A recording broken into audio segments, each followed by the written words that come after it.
Hey, this is Tad Kubler, and you're listening to the Hoodrat Recap Podcast. She only pays attention to the prices of cigarettes. She says she hopes they'll get cheaper.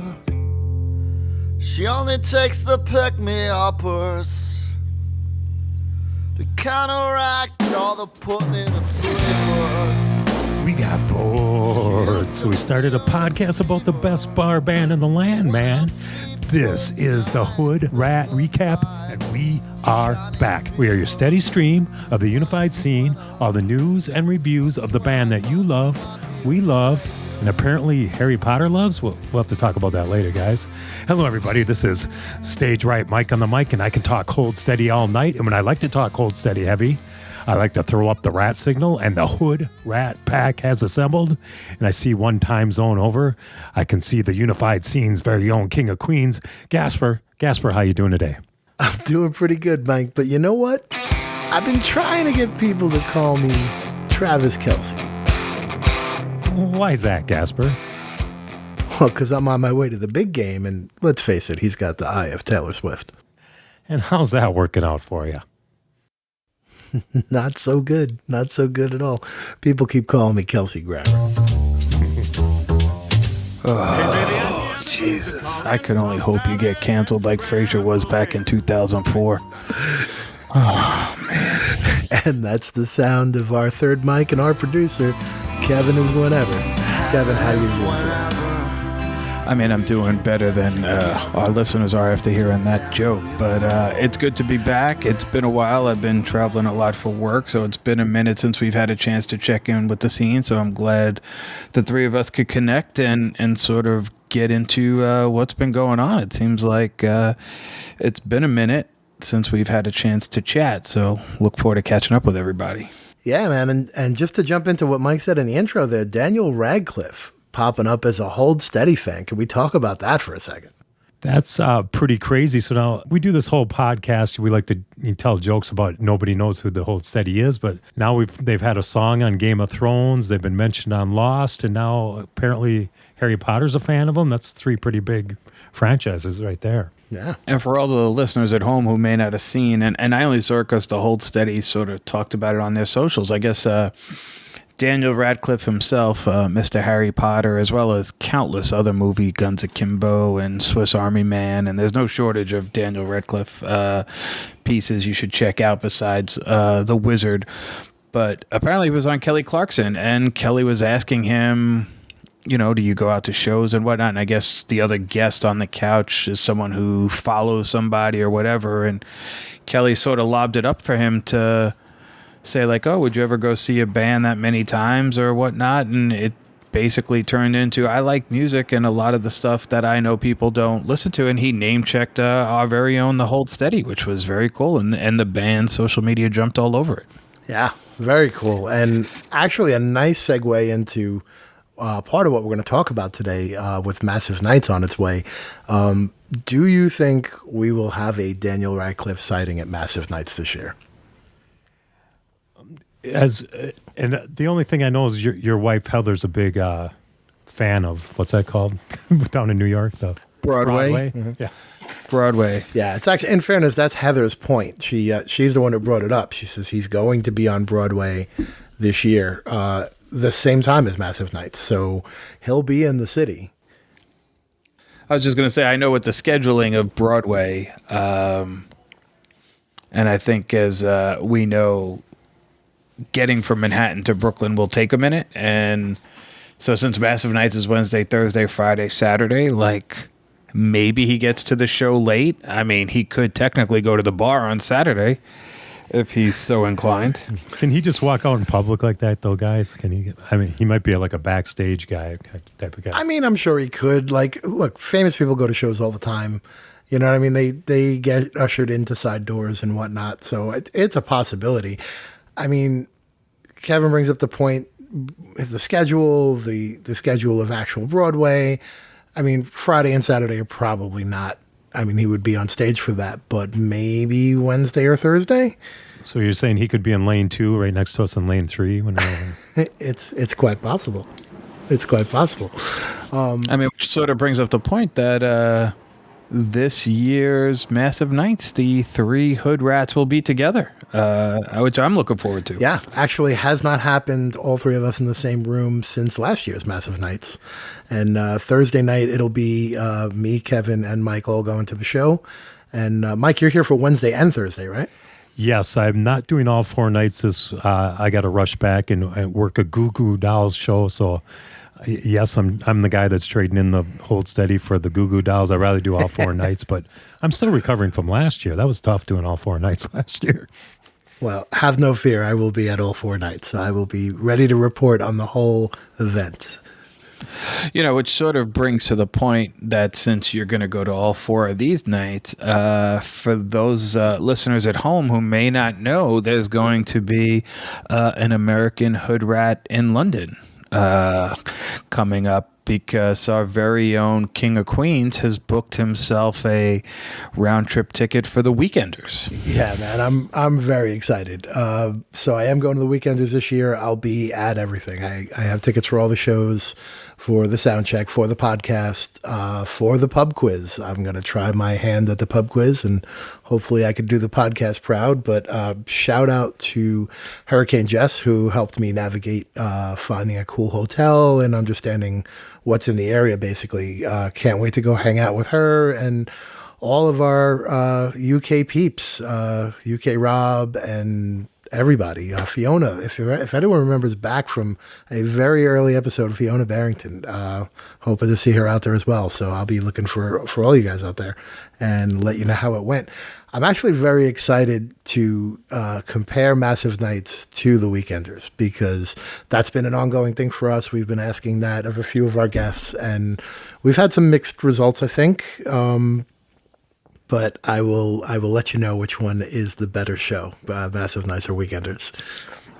I mean, it's sort of hard for me, knowing you and how much you've seen, to sort of take your opinions as law. We'll have to go to some of the other fans. I mean, Michael Hahn himself, who was on our episode last month. If you haven't heard it, you should check it out. He was a great guest. He's the author of The Gospel of the Hold Steady. He himself said Massive Nights is his favorite, and hence he's coming over with his family. So we look forward to meeting him at the show. And considering you've seen just about probably 80% of all the Hold Steady shows this year, and now you're going to add the Weekenders into it too, I don't know if you could be a good judge of that, considering you have an innate bias. I mean, I think I could be impartial. Look, I love all the shows, and we know that. And I always say what a great time I have at all the shows, but there are definitely some that stick out more than others. It's just the way it is. I mean, this has been a pretty stellar year, but there's definitely some that stick out better than others. I mean, I'll have to take Hurricane Jess's opinion, or if Michael Hahn will come back and tell us what he thinks of the two, because, look, we'll let you have your platform to listen. I'll be as curious as everybody, but there is a bias. So, Mike, what was your favorite show this year so far? That's a tough question. I mean, I guess it would come down to 2. I saw the Minnesota State Fair show was like a big stadium show that they've never done before, where I started out, 2 bleachers high, way in back. And then the Chicago, I think I'm going to go with the Chicago show, just edging it out just because the Mountain Goats were so amazing. The lead singer, John, stuck his face in my face at one point in the show when he was singing. And that was just a great venue, the Morton Salt Shed. So I think I'm going to give Chicago the slight edge there. Yeah, I think I got to agree with you there. I was going to say either Positive Jam or the Chicago show, out of everything I've seen this year, was the best, but that Chicago show is fantastic. It was such a huge venue, and it was packed. I mean, there was so many people there supporting the band. Different than like when me and Kevin went to Boston and saw them at Dinosaur Jr., where big venue, but they just didn't pack it in. It was definitely more of a Dinosaur Jr. crowd. Do you agree, Kev? Yeah, I think that night too, with all the people we were with, and just listening to those around us, going to as many Hold Steady shows, which is not nearly as many as either of you or some of our listeners, but there was a lot of elbow space at the Boston show, and which I at my age prefer. Not to sound like the old guy in the show, but I like, even Michael Hann was talking about, I like to be in the back. I don't like people on top of me. I don't like confetti in my ears. Like he made it very clear he likes to watch the show from the back, and I can sort of identify with that. So in Boston, there was a lot of space. We were joking with Beth and Kat about how close we would get, and thankfully I didn't have to get that close. So yeah, I mean, plus, I mean, something about seeing the whole city with Dylan Jafor and the Mountain Goats in Chicago, like that just made that such a special show. But I have a feeling that, look, Massive Nights, we say it all the time, is the Super Bowl, and this year being the 20th anniversary with everything amazing that's happening, I think we're set up for a pretty amazing Massive Nights. So since we were comparing Massive Nights to the Weekenders, all Michael and a couple others in they said the Australian shows, the crowds are wild. England, the crowds are more wild. And since I got two New Yorkers here, when you guys go to that Boston show, do you notice, is the crowd a little bit more wild than the New York crowd, or what are your opinions? You know what? Let Kevin go, and I'd be curious to see what he had to say. Because I have a theory on why that is.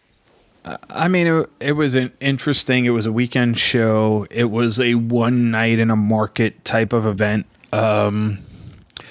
So it's a hard comparison, because if just on surface value, being there that night, I loved that show. I thought the set was great.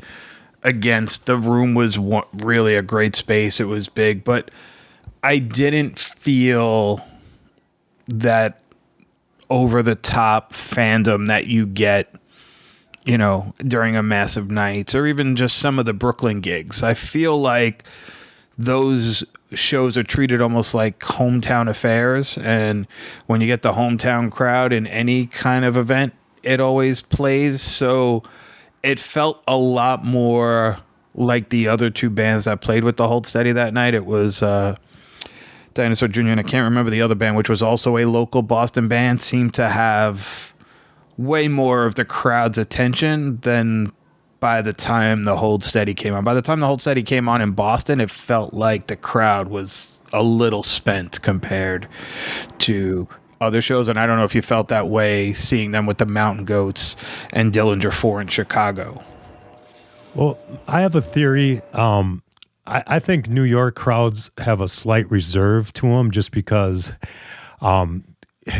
you don't want to step on people's feet, because you never know when you're going to step on Joe Pesci. I mean, New York's got everybody respects space in New York, where when you go to the Midwest or whatever, people are just stepping on your feet. I know when I went to Chicago, I started driving 3 hours there, and I looked down and I realized I was wearing my barefoot shoes. So I was basically wearing slippers, and Gasper was all worried I was going to get stepped on in the show, and it never happened once. So, but they don't respect your space as much in the Midwest or other parts as the New York. You have that Goodfellas respect that everybody gets, and I think it's more reserved. Everybody respects space out there.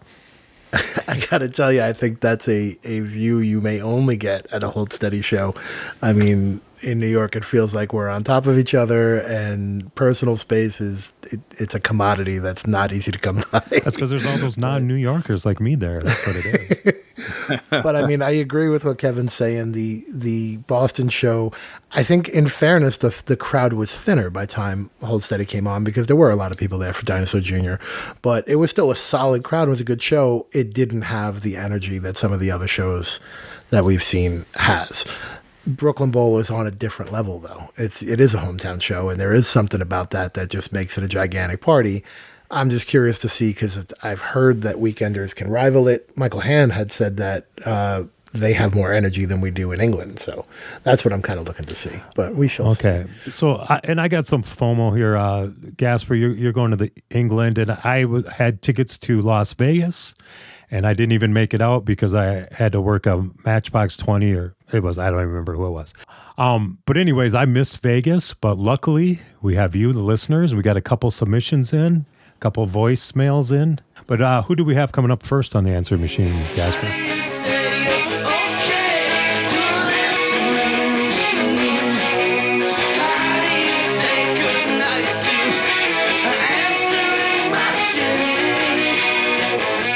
So Josh T gave us our first report from Vegas, and here's what Josh had to say. Hey everyone, this is Josh. I was fortunate enough to attend a conference in Vegas that ended about 2 hours before the Hold Steady Vegas weekend began, so I stayed an extra night. Went all 3 events, Punk Rock Museum, the show itself, and the bowling brunch. Museum tour on Friday was a great time. Craig told a story about how Joe Strummer was touring in the Midwest at the same time Lifter Puller was in town, and Strummer pulled his band off the bus so they could see what a real band looked like. He gave Craig his contact information. Craig thought, cool, I'm going to be hanging out with Joe Strummer from now on. And after the tour, we all just hung out with the band at the museum bar for a few hours. Saturday show was up to usual standards. Brooklyn Bowl Vegas actually feels like the original. It was great to hang out with in-person friends, live stream friends, and new friends. It was also the first time I've seen someone translating a show to ASL for hearing impaired attendees, which was cool. The coolest fan in the whole venue was Brendan, who was a 9-year-old right up on the rail. Sunday, we went bowling with the band. 5 of us in each team just chatting and bowling. Craig spent about 10 minutes just chatting with Brendan, the kid, again. Steve popped his shirt off every time he bowled to be more aerodynamic. I thought Galen was going to be the ringer growing up in Wisconsin, but Franz's team took the win. Anyway, it was really relaxed, amazingly fan-centric, just, down-to-earth regular guys hanging out with nerd fans like me. Wow. That sounds like an awesome time, man. Yeah, I wish that punk rock museum and then the bowling, those are 2 things that, you can't replicate. They haven't done that in any other shows, and really missed that. That would have been great to see both those events, plus the show. And as you get a chance to sort of get that access to your favorite band and sort of like we were just hearing, like, it's fun to see them without an instrument around their chest or in front of a keyboard. Like, you get them in front of a bowling alley and like they throw gutter balls like everybody else, and it's just kind of a lot of fun when you can kind of catch up with your favorite band in those situations. And hopefully some of that stuff will make its way here, because it'd be great to sort of see those. Brooklyn Bowl is a bowling alley. There's 4 nights. Maybe we can lure them over to one of the lanes. I think that's just something that's unique to Vegas. I mean, they have their thing that they do in each market, and we get the sound check parties, and England gets the pub quiz, and Vegas is getting this bowling thing, which I think is awesome. I mean, no one does access to the band the way these guys do. They really are on another level, and it's so appreciated, and we love them for it. But I got to ask, like, given the opportunity, whose team do you want to be on? Which Hold Steady member do you want to bowl with? I want to be on Bobby's team. He just looks... He's a man of few words. He's just he's always doing acrobatic flips and stuff. I think he'd be the best one to roll with. You totally stole my answer. I was going to say the same thing.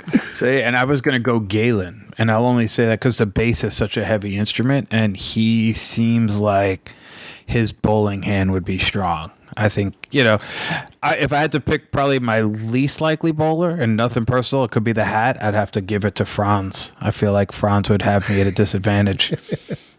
So Galen's an interesting pick. So Galen being from Milwaukee, I feel like Milwaukee has a tie to bowling. Am I right about that, or am I just making that up? Yeah. Yeah, there is some, I can't remember what it is. It's a big bowling town. So, I mean, you probably have the edge with Galen on your team. All right. So also leaving us a message on our answering machine is Kat from Vermont. And here's what Kat had to say about the Vegas show. Vegas was freaking fantastic. It was so much fun to find friendly friends no matter where I ended up. The Gaslight Anthem show, the Punk Rock Museum tour and bar hang, the Hold Steady show itself, with a big shout out to the Woo Crew, bowling, brunch, book signing. I know of very few places where you can turn to random folks in the crowd before a show, ask, so where are you from? And end up with new friends that you'll be ecstatic to see at the next show. It was so damn lovely to meet so many kick-ass folks all weekend long. Thanks to all of y'all and the poor over-socialized band for kindly indulging my frenetically sleepless enthusiasm. Love from Kat and Rubber Chicken. Rubber Chicken. And I don't know if anybody follows Kat on Instagram. She, after the show, she got out there. She takes pictures of like old gas stations and motels from the 50s, 60s, 70s, 80s with all those neon signs, and it's really amazing stuff. Yeah. Actually, she's coming to the New York shows, and Heather forwarded her. They're running the old school trains. I forget what they call that. The classic trains. They basically they have trains from like the 50s and the 40s, and all through up until present day, and they run them a certain times a year. So it just becomes kind of like a cool thing to go see, and all the trains have like the advertisements from that era. So I think she's going to possibly go photograph those. So look out for those as well. That could have been you, Mike, except you were hanging out with Matchbox 20. Yeah. It's yeah. That's my life. And Kat brought up book signings. Just to mention, speaking of the massive nights and everything going on, if you are in town for massive nights, that same week, the December 6th, it's going to be at Rough Trade in the city. Craig Finn and Tommy Stinson will be doing a book signing and Q&A hosted by David Frick from Rolling Stone. They're going to be doing the Hold Steady book, obviously, the Gospel of the Hold Steady, and Euphoric Recall, which is the Tommy Stinson book. So something to possibly check out, man. That sounds like a good time as well, and a nice way to wrap up Massive Nights. So before we get off Massive Nights, Mike, I think you were looking into your Hold Steady crystal ball and had some predictions you wanted to make, right? Yeah, I got my Hold Steady poster from the State Fair, where it's somebody looking into a crystal ball, and I have a couple predictions, and just want to hear what you guys think about it. So, prediction number 1 for Massive Nights, I think we will hear 3 non-recorded songs, one of them being Death of a Punchline, and 2 songs we never heard before. I think we'll probably hear one on Thursday, and there'll probably be one Saturday night. What do you guys think? You think that sounds crazy or what?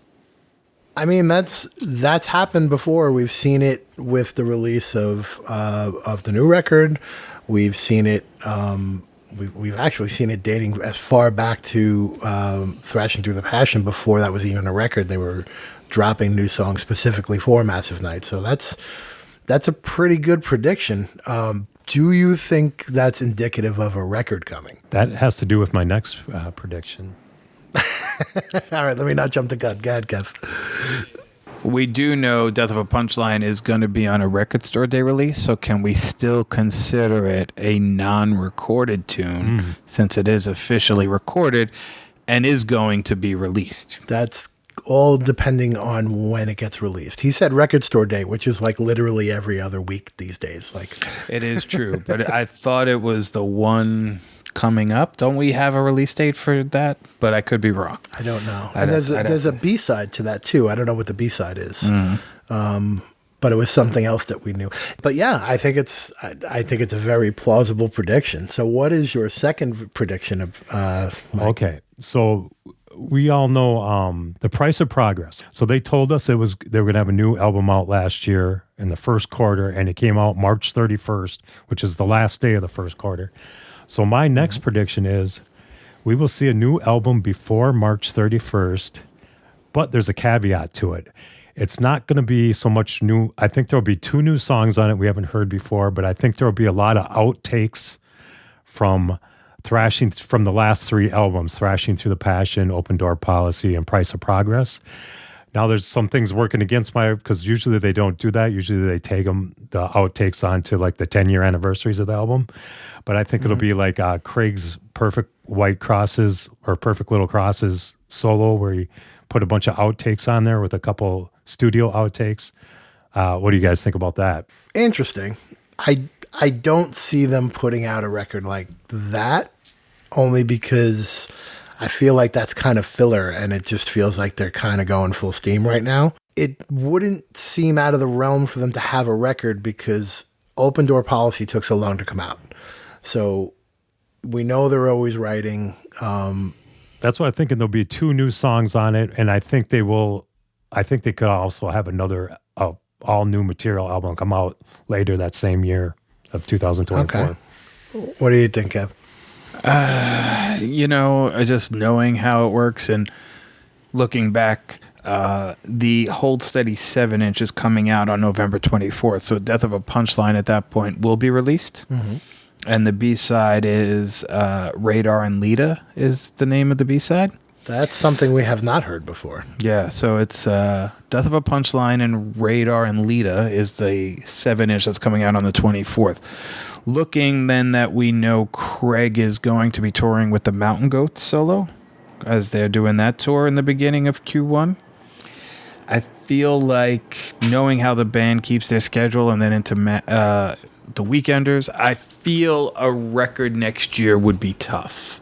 Okay. I will say we will get a new Hold Steady full length on 2025. That's my guess. Okay. I mean, I'm kind of holding out hope that we get a live video. And I think that could tide people over. I mean, Kevin and I have talked about this just between us, just sitting around talking. And we haven't had a live video concert footage of the Hold Steady like put out in a commercial format since A Positive Rage, which is quite a long time ago, right? That's back from Stay Positive days, right? So we're kind of due for that. Although I know, Kevin, you have a different opinion on how commercial releases of videos go. Yeah, I just feel like that market is so niche right now. I will say this, though. For a band like the Hold Steady that has everything recorded and then sort of drops those nuggets to us on Bandcamp, it wouldn't be very difficult to sort of set up a few cameras, lay in that audio over it, and then have a live performance piece. And if they were going to do it, I would almost think this should be the year to do it for the 20th anniversary. So I guess we'll see. Maybe we'll go to Massive Nights and there'll be signs as you walk into the venue saying they're recording and be prepared. Because it would be great to see. I do think they're a band that's so visually entertaining to watch that would be a great piece for the fans. I just know sometimes the commercial viability of stuff like that is very difficult. I've done it with clients and it's a great piece and the fans dig it, but it doesn't necessarily expand the audience, which that's kind of everybody's sort of goal, is to see what they could do to get some more attention. So I would love it. I just don't know that it would work. But if there was a time, I would say it would be this year. All right. Well, that's a lot to look forward to for Massive Nights. We got some predictions. We got some meetups of friends, and the Hoodrat pack will be assembling, and we hope to see you out there at Massive Nights. Definitely going to be a great show.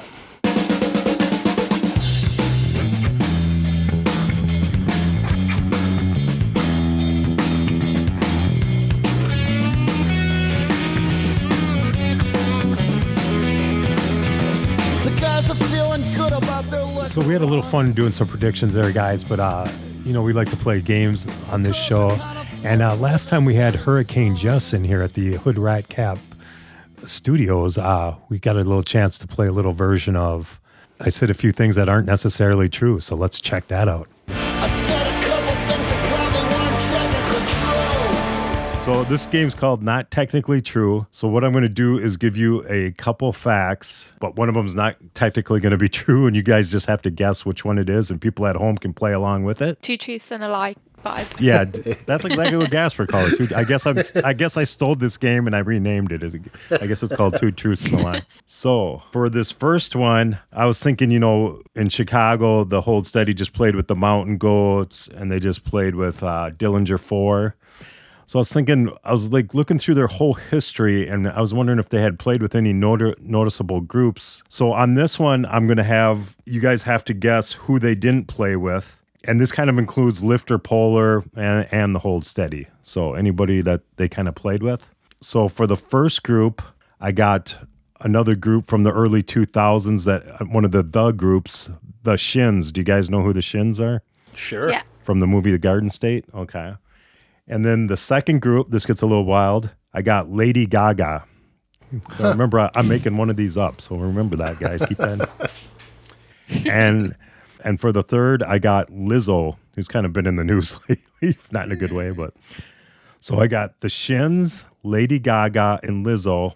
Interesting. So I'm saying the Hold Steady has played in the same venue or, the same night, same show. But Right. could this be like a festival lineup on the same stage? Yeah, so I'm going to say they definitely played on the same stage as these groups. On the same day, right? Same day, same stage. Got Same, like you went and you've seen all of them. Yeah. All right, Jess, you go first. The new person has to go in first. Well, I feel like the Shins seems like a too obvious yes. So I'm slightly inclined, just for the chaoticness, to go with saying that they didn't play with the Shins.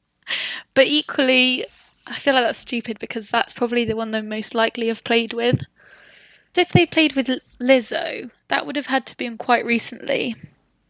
And I'm trying to think where that could have been. I'm going to say they didn't play with Lizzo or on the same stage or whatever with Lizzo. Okay. And that would make sense. So that's a good guess. Only because maybe I'm thinking psychologically that maybe you chose her because you've seen her name in the news. And that could be right. So, Gasper, what do you say? All right. So Jess is going with Lizzo. As the lie you're going with? Yeah. Okay. So I'm going to say that the Shins are very possible. So that's one of the truths. And I'm just trying to think when Lady Gaga came out and like that time frame as opposed to when they've been playing. I'm going to say that one's the lie, mostly because Lizzo has some indie cred to her, I think. And I could see how that could happen like in a festival setting. So we'll say Lady Gaga is the lie. That's tough. I don't know the correct answer. So whatever I say is going to be a guess. I mean, the two obvious ones seem like long shots are Lizzo and Lady Gaga, because I just don't know where they would cross. But apparently you keep swearing there's a Taylor Swift Hold Steady contingent, so maybe there isn't such a ungodly one. But I am going to say Lizzo is who they haven't performed with. The Shins is the lie. Really? Yeah, because so Lady Gaga, I know that sounds far-fetched, but Craig tells a story where they were at French Kiss Records doing a band showcase, and he said they played, and then he said some woman came on that nobody knew, and she started saying Disco Stick, and started playing that song, My Disco Stick, and nobody knew what was going on, and that was Lady Gaga. She was unknown at the time. And I've told this story many times where Lifter Puller played in the middle of kind of like a rap set. So Lizzo opened up for Lifter Puller, and then that went into Brother Ali, and that went into Atmosphere at Red Rocks. When was that? That was like in 2017, I believe. I'll have to look it up. But it was the Minnesota.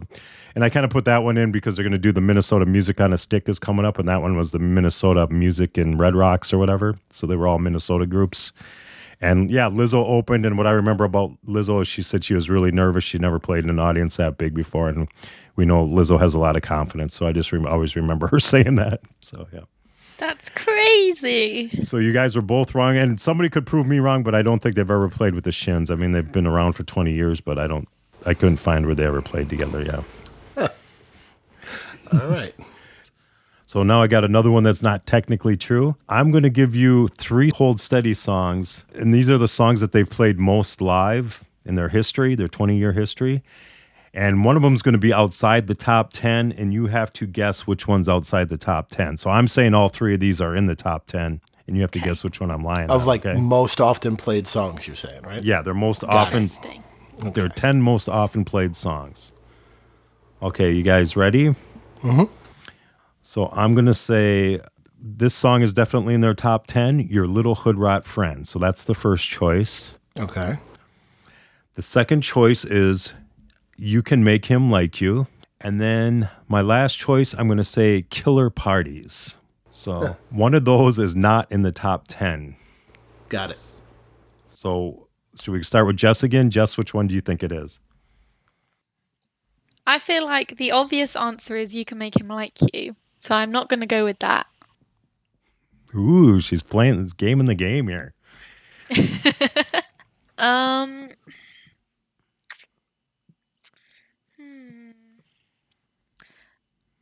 I feel like they play Hoodrat every single time. but maybe that's just in the last. Maybe that's just more recently. Yeah, this Killer is their whole Parties was 20-year released history. earlier.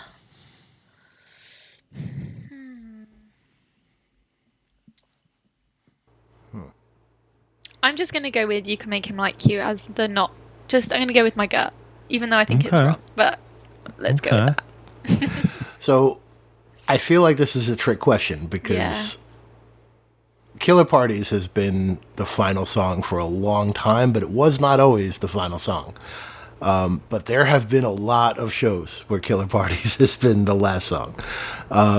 Hoodrat was, if you had to call a single, like that's pretty much their first single, right? That's the song everyone loves.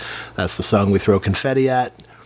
It's the song we named our podcast after. The song we named our podcast after. So I'm going to have to agree. You Can Make Him Like You, but I feel like this is a trick question because they probably got it played a lot early on.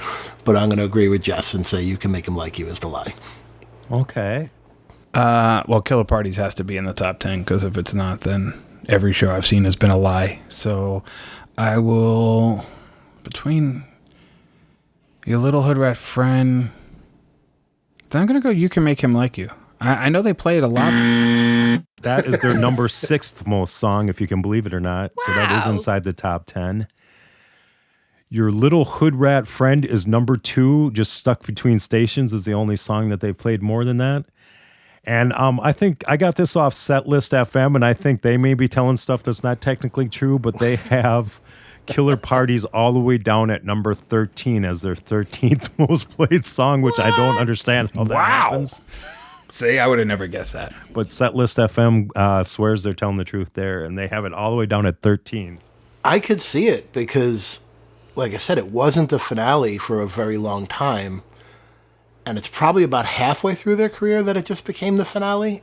I remember Resurrection being a song they ended on a lot. So I could see Yeah, it. when did they? Do you guys know when they started doing Killer Parties as their final song? I remember it at Massive Nights 2 is when I became aware of it, but Oh, which is probably around the time I started seeing them with any regularity. So that's funny. All those old shows. It's probably around then, but yeah, I'm not sure. Yeah. so I tricked you guys all with You Can good Make game. Them Like You, and so that's our game. I think that was a good one. I mean, we got them all wrong, so I feel like that means it's a good game. Yeah. I said a couple things that probably weren't technically true. Well, that was a lot of fun looking back on that game we played with Jess, which also leads into our poster contest as we have one more winner, right? That we have to This get is into. our third and final winner of the contest, yeah.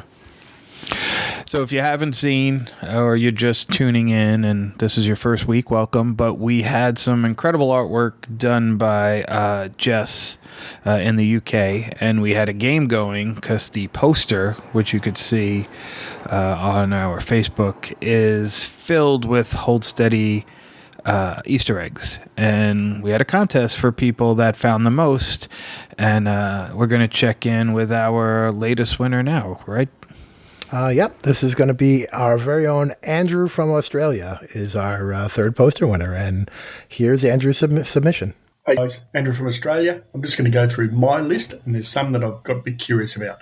So I've got Lifter Puller, Dryman's in the Drain, St. Paul, I've got the Hoodrats, Cheyenne Sunrise, the Yukon Club from Sweet Pain, William Butley Yates from Chicago Seam Tide, Wrong Way Down Highway 169 from Hornets, the Townie Murder from Constructive Summer, the Wave Car Wash in Oaks, Dillinger 4. We've got Holly all over the place. We've got Big Sigs all over the place. We've got John Cassavetes from Slack Actress.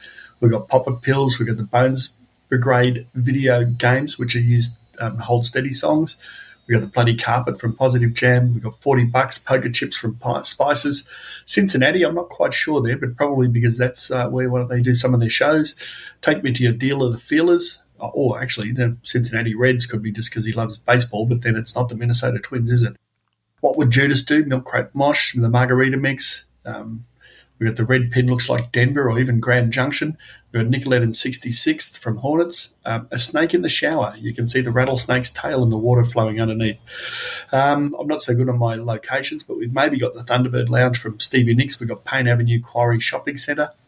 The word crew on the record may be the entitlement crew, and the music pub's got many ways to take it, but perhaps it's the bar band. I'm sure I've missed heaps. I don't understand the spray cans or what looks like rolls of tape. There's a whole heap of other things too. Anyway, thanks. Let's see how that goes. It's always great hearing from Andrew from Australia. Yeah, he did a good job there. And I feel like everyone has been stumped by the same thing, which was kind of unfair because it's not a Hold Steady reference. It's not even really a Hoodrat recap reference, but can we let him off the hook, Kev, about what Music Pub is about? No, we'll keep it a secret. I mean... All right, well, there's your hint. It's got something to do with Kevin. Because I don't even man. know. Yeah, it's we'll just leave it at that. The mystery's fun. I like people making the wrong guess. I like being able to kind of give a point off for guessing the wrong thing when it comes to that. So good. All right. But that's going to do it for us. This was really great to catch up with everybody. We'll be checking in from Massive Nights in a couple of weeks. If you enjoy what we're doing, give us a like or a follow. Tell your friends. We've seen the numbers go up. We do appreciate your listening, and we do appreciate you telling your friends. The scene is the reason why we do what we do. So give us a like or a follow, and you could catch us on all the social medias, I'm sure. G, why don't you tell them where you can find us? Sure. The easiest way to find us for all our social media, for our episodes, for past episodes, or whatever you're looking for in the Hoodrat Recap is our link tree. It's linktr.ee/the Hoodrat Recap, and you can check us out there. Also on there is if you are interested in leaving us a message the way Kat did, the way Josh did, the way Andrew did, or so many of you have already. Mike, why don't you tell them where they could leave us a message?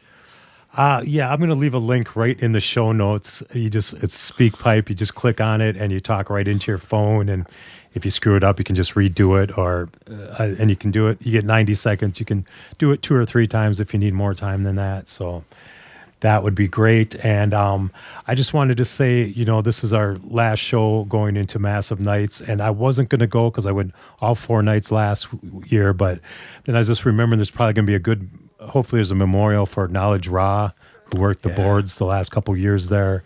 And you can go back and listen to that episode.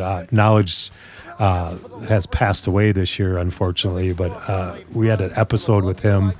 It's just a great episode, and you can go back and listen to that. And so it's going to be a good way to honor him by going back this year. Yeah, totally. I totally agree. And that's a good way to end it right there. So I was going to say, I'm Gasper. That's Kevin. That's Mike. And us guys, and all you guys and gals. We are all the Hoodrat Recap Podcast. A killer party sauce.